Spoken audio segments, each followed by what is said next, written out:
शम्भुरगुप्तभूषणं धरणे करवसम्भूतं विद्युत्कान्तिशमाप्रभं कुमारं सव्यहस्तं च तं मङ्गलं प्रणमामि विरङ्गुलिकश्यामं रूपेण प्रतिबिम्बुदं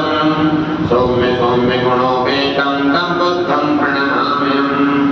देवानां च मुनीनां च गुरुमुखान्तरसन्निभा बुद्धिभूतं प्रणोगेतं तं नमामि बृहस्पतिम्